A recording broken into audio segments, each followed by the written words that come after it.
Hello guys, i-share ko lang sa inyo kung ano ang idea ko ba't ginawa kong income source weekly si HOE. Paano ba maging successful? Baka makatulong sa inyo kasi ito kasi yung nakatulong sa akin. Tinuruan ako ng mga mentor ko nung nag-start ako mga way back year 2015. Nung natuto talaga ako as in walang ka-idea. Nagpa-mentor ako, may nag-guide kasi sa akin. Parang ang idea niyan, tingnan mo si Manny Pacquiao, magaling na siya pero may coach siya. Ganun siya, yung mga athlete, magagaling ang ano, di ba? May mga ability sila, mayroon silang mga skills. Pero ba't sila may mga trainer, mentor? Ganun ang idea niyan. Kaya ako natuto, kasi natuto din muna akong makinig. Nung natuto ako, nag-formulate ako ng sarili kong mga parang formula to success, ganon, mga ganon. So, unang-una, kapag papasok ka ng kahit anong business, hindi lang necessarily pang multi-level marketing or pang networking or affiliate marketing, kahit ano namang klase ng business, pwede mo itong i-apply. So, ngayon, we will be focusing on HOE. I-apply natin yung matutunan natin. So, unang-una guys, you have to have goals. Kasi ako, personally, nung humahataw ako ng walang rason, basta lang kumita, may pagkabarubal yung attitude. Basta makarefer. Yung mga fresh blood pa ako, basta makarefer.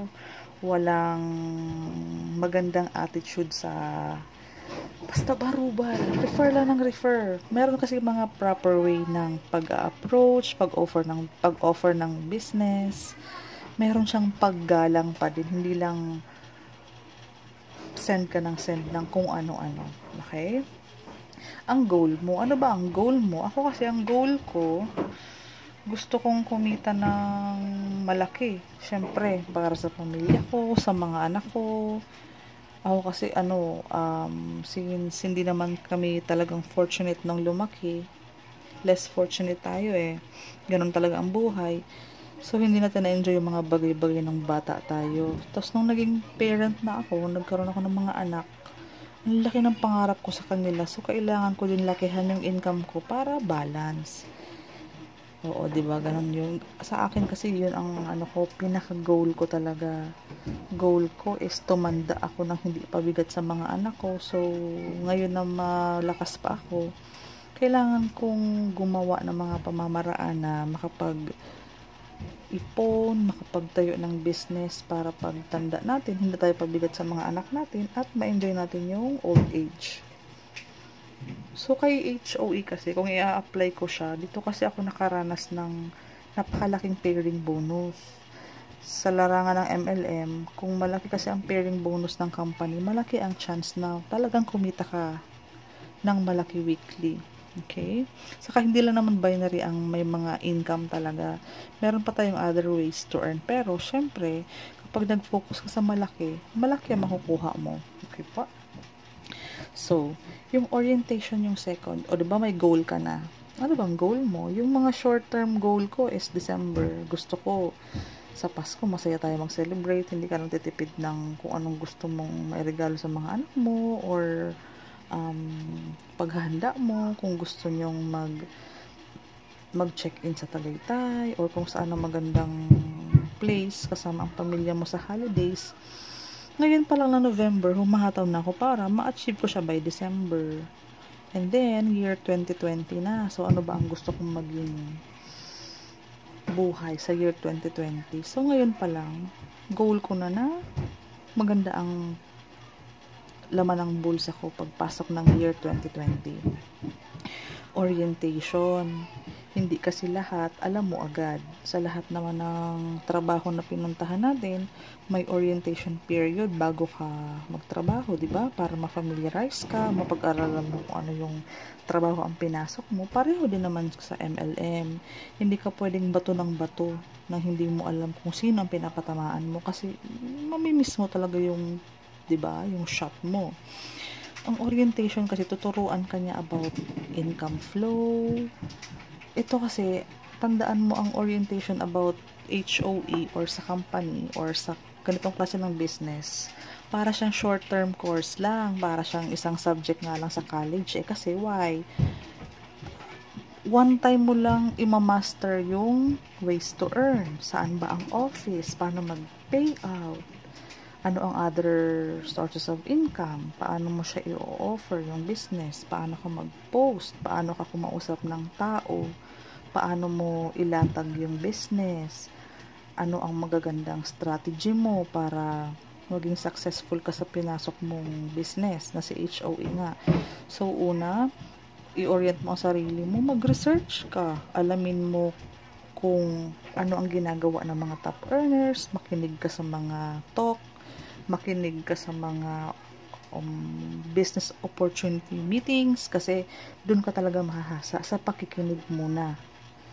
Yung willingness mo matuto kahit 40 years old ka na, still meron ka pa mga bagay na hindi alam. So, maging open ka. Lagi kang mag-welcome ng mga new ideas, mag-search ka sa YouTube, sa Google. Paano nga ba nagiging magaling sa ganitong larangan ng business? Yung multi-level marketing, orientation, lahat ng dapat malaman mo, paano mo kikitain yung ganito. So, papasok pa din yung goal, ano ang gusto mong kitain, magkano. So, pag na-orient ka about the business, most probably, magagawa mo ng tama yung business. Ganito kasi yan. Yung mga surgeon, yung mga manggagamot, yung mga doktor, hindi yan sila pakagraduate agad nag-opera. Ang daming orientation yan. Ang daming pinagdaan ng pag-aaral. Pinagyaman nila yung knowledge nila bago sila naging isang magaling na nag-opera, surgeon. Proper approach. Ito kasing proper approach, guys. Meron tayong barubal approach na invite ka lang ng invite. May mga times na effective, may mga times na hindi effective. So, pag may proper approach ka kasi with paggalang, yung humble ka nagpe-present ng business mo, kahit hindi madami ang kausap mo sa isang araw, let's say may kausap kang 10, tapos sincerely naglatag ka ng business, proper approach is nagpakilala ka muna. Ako nga pala si Cindy, top earner ako sa previous company. Ngayon po, nandito ako kay HOE. Nagustuhan ko siya dahil baka po magustuhan mo. Okay lang po bang ipasa ko sa iyo yung video? Iwasan mo yung mga stupid question. Huwag tayo maging mayabang sa pag-offer ng business. Latag ka lang ng latag. Pag sinabing not interested, huwag mo nang pasahan ng kung ano-ano pa kasi nakakabwisit yun. Kasi ang tao pag ayaw, talagang ayaw. Pag gusto naman yan, maya may tanong yan saan ang office nito? Legit ba to? So, yung mga possible questions na nasa utak ng mga prospects mo, kumbaga ilista mo na para alam mo na yung sagot, 'di ba? Kasi you were once a prospect also. Ano yung mga tanong mo nung baguhan ka? So, ako, may nag-payout na ba dyan? Saan ba ang office? Legit ba? May product ba? Kailan ang payout? Mga basic na tanong. So, kung babalik ka, kung meron kang proper orientation, alam mo ang gagawin mo sa pagpo-prospecting. Proper approach in prospecting. Dapat may patience ka. May practice ka sa patience. Practice kasi hindi lahat gusto yung business na ino-offer mo. Patience and practice. Gagaling ka sa kakatry and try araw-araw. Ngayon, sa consecutive 13 days na ginagawa mo si business, masasanay na yung sistema mo na ino-offer mo si business habang pinapractice mo siya, gagaling ka. Ganun naman ang pinapatunguhan ng practice Practice, patience, and you will succeed. Patience, practice. Kasi hindi lahat gusto si HOE. Hindi lahat gusto ng networking. Pero malay mo naman. Dahil may goal ka, malakas ang loob mo mag-offer. Dahil may pinanghuhugutan ka. Pag proper ang orientation mo, maganda ang approach mo, tapos may patience ka, practice ka ng practice, yung kausap mo kahit sabihin mong new blood dahil sa ino-offer mong business. Alam mo po ba si HOE 3,000 ang pay rin? Walang ibang ganyan sa iba dati. Hindi ko na-experience yan. Baka gusto mo po malaman kung paano kumikita kay HOE. Pwede ko pong isend yung video sa'yo. Tapos mag-usap tayo or messenger call or pwede tayo mag-meet up, pwede tayong mag-phone call. Ganun. Tanungin mo kung anong comfortable doon sa kausap mo. Ganyan siya, guys. Consistency, patuloy ka lang everyday, gawin mo siyang habit. Kasi kapag nakasanayan mo, normal mo na lang yan mga susunod na araw, parang paghinga mo ganyan, normal na humihinga ka. Pag patuloy mong ino-offer yung business, babalik ka sa paggaling, sa practice mo, gagaling ka, proper approach. Once ka lang nag-orientation, the next day, yun pa din naman ang i-offer mo. So, mastery. Consistency and mastery. Pwede mong maging magandang income flow si HOE. Consistency. Kung consistent kang nagpe-pay out, 'di ba? Nag-pay out ka ng maliit sa first week, lumalaki-laki ng second week, third week hanggang fourth week. Kasi goal mo 'yon. Weekly kang magkakaroon ng payout, weekly kang merong cheque.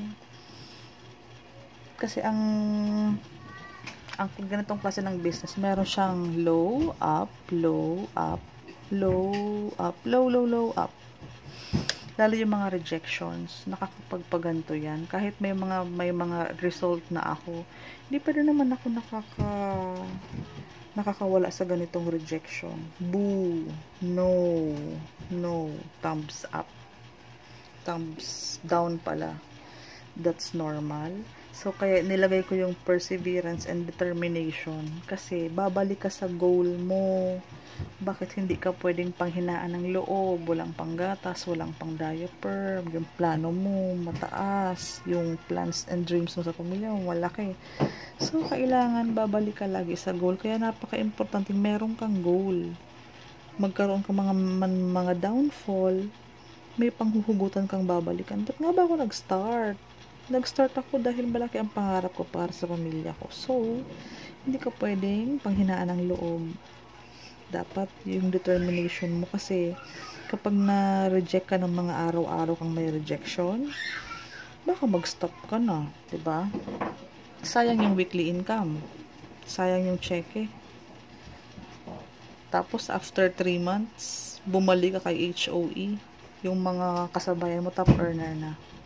Palakasin mo yung loob mo lagi. Dapat meron kang booster. Kailangan mo yun. Kasi hindi lahat ng araw ay nasa mood ka mag-prospecting, nasa mood ka kumausap ng tao. So, labanan mo yung mga ganun. Okay? Tapos, actually, dapat pinakauna talaga yung prayers. Sa lahat ng bagay, kung inuuna mo ang prayers talaga, hindi ka magkakamali. So, dapat ito yung pinakauna natin. Kung ano yung will ni God, kung ito ba yung magandang kasagutan sa prayers natin. Kasi pwede ka talagang kumita ng maganda dito. So, always ask for God's guidance sa lahat ng bagay para maging successful ka. Hindi pwedeng maging una yung success. Lagi siyang nasa huli. Ito lang guys ang masashare ko ngayong gabi. Sana nakatulong. Bali, pinaiksi ko lang siya sa pinaka maiksi na pwede natin magawa in 14 minutes. So, bye guys!